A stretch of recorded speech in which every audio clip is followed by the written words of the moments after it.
గుప్తుల 3వ చక్రవర్తిగా చంద్రగుప్త II పట్టాభిషిక్తుడయ్యాడు. సముద్రగుప్తుడి తర్వాత గుప్త సామ్రాజ్యాన్ని పాలించిన చక్రవర్తి చంద్రగుప్త II 269 BCE నుంచి 233 BCE వరకు 36 ఏళ్ల పాటు చంద్రగుప్త II పాటలిపుత్ర కేంద్రంగా దాదాపు ఇప్పుడున్న భరతఖండం అంతటినీ పాలించాడు. ప్రపంచవ్యాప్తంగా భరతఖండ సంపద గురించి చర్చించుకోవడం, ఇక్కడ సంపద గురించి విని ఆశ్చర్యపోవడం మొదలైంది ఈ సముద్రగుప్తుడు అతని కుమారుడు చంద్రగుప్తుడి కాలంలోనే.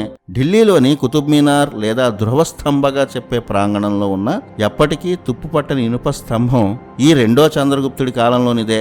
లోహ శాస్త్రంలో అత్యున్నత స్థితికి భరతఖండ పరిజ్ఞానం చేరిన సమయమది. అందుకు సాక్ష్యం ఆ స్తంభం. ఇప్పటికీ తుప్పు పట్టకుండా ఉన్న ఆ స్తంభం కోసం తయారు చేసిన ఇనుము ఫార్ములాను ఆధునిక శాస్త్రవేత్తలు కూడా ఖచ్చితంగా కనుక్కోలేకపోయారు. ఆ ఇనుప స్తంభం మీద ఉన్న శాసనంలో చంద్రగుప్తుడి పేరు ఉంటుంది.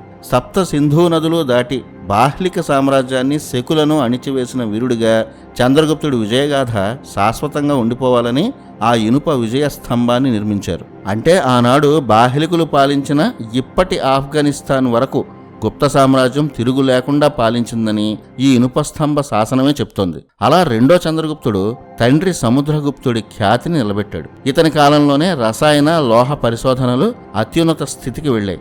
2వ చంద్రగుప్తుడు కూడా తన తండ్రిలాగే వరాహస్వామికి గొప్ప భక్తుడు. ప్రస్తుత మధ్యప్రదేశ్లోని విదిశలో ఉన్న ఉదయగిరి గుహలు ఇవి. ఇక్కడ 21 రాతి గుహలున్నాయి. ఈ గుహల్లో గుప్తులు చెక్కించిన దేవతల శిల్పాలు అద్భుత శిల్పకళతో ఉట్టిపడతాయి.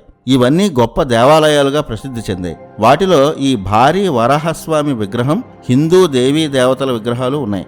సముద్రగుప్తుడు నిర్మించిన ఈరాన్ వరాహస్వామి ఆలయం గురించి ముందు చెప్పుకున్నాం. ఇవి సముద్రగుప్తుని కుమారుడు చంద్రగుప్త II అభివృద్ధి చేసిన గుహాలయాలు. ఇతను కూడా వరాహస్వామికి గొప్ప భక్తుడు. ఇక్కడ విగ్రహాలు గుప్తుల శిల్పకళా స్వర్ణయుగాన్ని చెప్తాయి. శివ, విష్ణు, గణేశ, దుర్గా, ఇతర దేవతల విగ్రహాలెన్నో ఈ గుహాలయాల్లో ఉన్నాయి.